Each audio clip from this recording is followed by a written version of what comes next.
حي على الفلاح.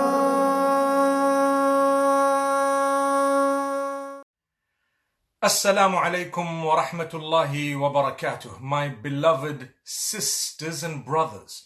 You might wonder why I started with sisters. Well, I can tell you today's discussion is going to be a discussion that will perhaps generate a lot of interest. It's about nail polish, mashallah, nail polish. I've been asked by so many people about nail polish and a halal nail polish or a permeable nail polish and what is its ruling. Now, obviously there are companies that are dedicated to doing things. They want to sell their product and some of them might come up with certain things. They may know, they may not know. It may be okay, it may not be okay. So lately, a few years ago, some companies came up with a nail polish concept that is supposed to be compliant. Compliant meaning perhaps halal. That's the word they used as well. And several other companies have come up with it as well. They say it is permeable. Why is the word permeable used and why is it so important? Let me explain.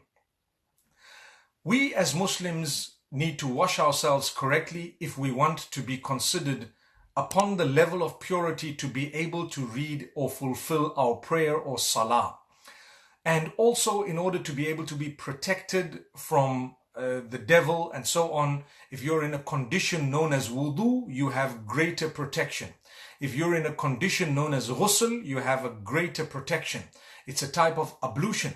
So people ask, do you know what, should we be in the condition of wudu all the time? The answer is, well, it's good to do that. It's good to be upon that condition because you'll be protected from the devil. Yes, indeed. But then people say, you know what, I like to use my nail polish. I'm not going to talk today about the whole makeup and so on. That's a topic on its own. Let's strike a balance. You know, we don't want to actually be people who condemn everyone, and we don't want to be people who are so relaxed that we actually distance ourselves from Allah without knowing or sometimes even knowingly. Let's be balanced people. So people say we want to use nail polish, but then what do we do? So a lot of people who use the normal nail polish that's been around for years on end, they know that water doesn't go through that. So in order to be in the condition of wudu or ghusl, you would need water to go through right to the nail. Just like the film of hair dye on the hair, if it was not permeable, then the water wouldn't go through to the hair. Just like that, there is the nail polish. If the water doesn't go right down to that bottom of the nail, then the wudu is not actually valid. So now what would happen is people would put nail polish on, they would go for their function. Those who fear Allah, those who are concerned about their salah, those who really want to be protected from jinn and from the evil eye and from Satan and so on, they would be concerned about their wudu. So they would make the wudu, they would be in the condition of ablution, and then they would wear the makeup and they would hold that wudu in order for them to be able to pray the prayers that they would need to before the end of the day.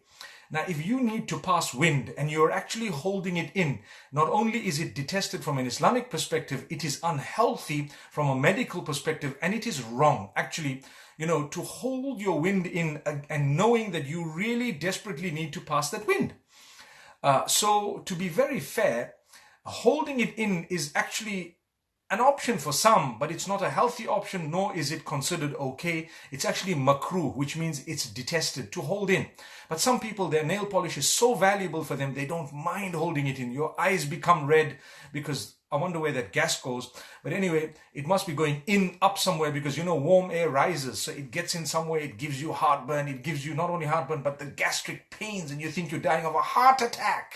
But you know what? Just don't use that nail polish, or just pass the wind and your heart attack will stop. Subhanallah. Anyway, my beloved sisters and brothers, I tell you what we need to know is those are the people who are concerned about their prayers. They're holding their wudu. I'm telling you, don't do that. You know what?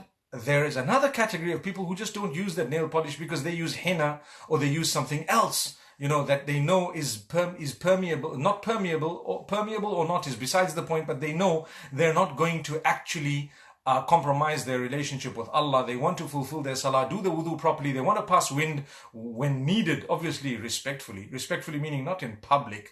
But at the same time, my dearest sisters and mothers and brothers and fathers, listen to this one. Now they came with some nail polish they said is permeable. So I didn't comment about it because I don't know. I mean, I didn't test it. I didn't check it out. I didn't test it. But people started saying, oh, it's permeable, use it. Have you tested it? Have you checked it? Do you know? Do you not know? I was quiet because obviously I'm not qualified to address a matter. What if it is permeable?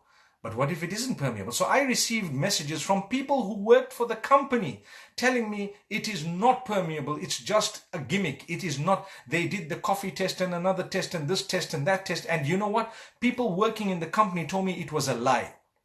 And they said, you know what, we work in the company, we marketed the thing and we do market it, but actually, what should I do when I know that it's wrong? And I told them, look, if you know something, then you have to speak according to what you know. Don't lie to the people.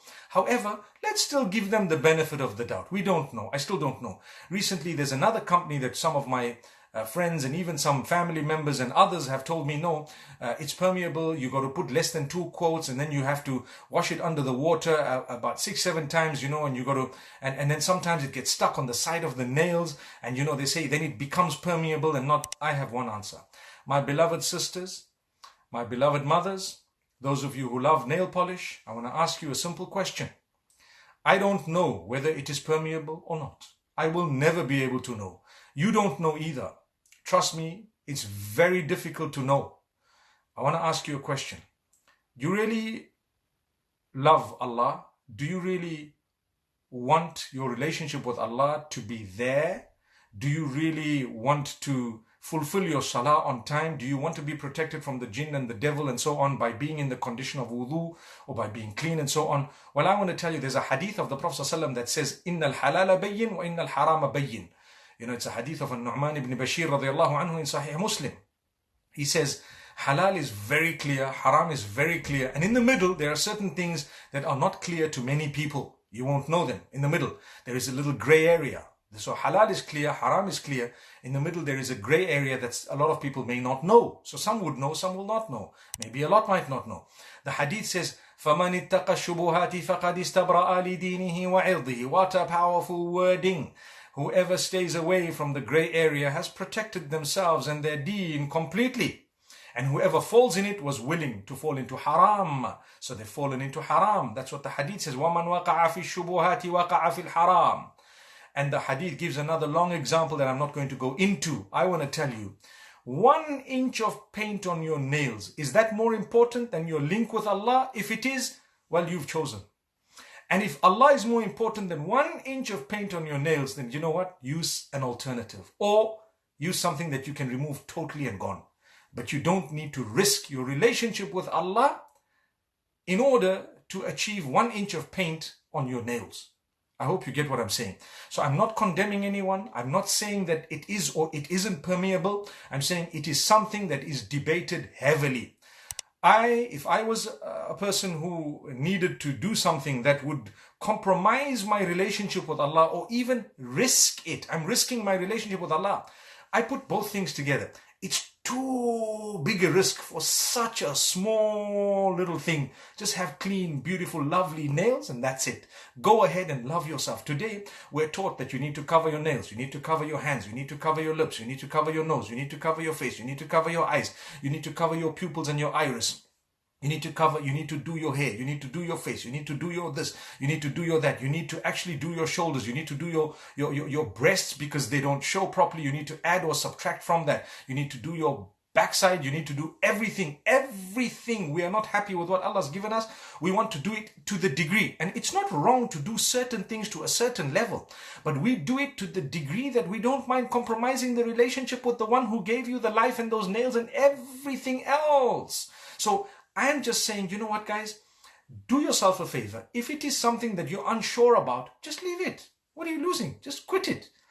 Are you ready to actually compromise your relationship with Allah just for an inch? Subhanallah. So even if you're using a permeable one, take it off completely to make the wudu. That would be my piece of advice.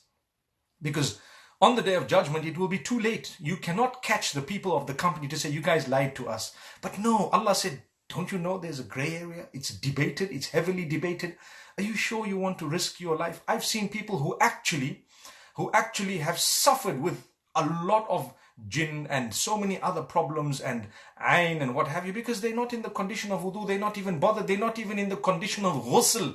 They've had a major janaba, according to the Islamic terminology, they have this impurity and they're not even bothered about it, and they get affected so badly and they don't know why. Well, you don't have a connection with Allah. Develop your connection. Start off with, don't try and impress the dunya, impress Allah.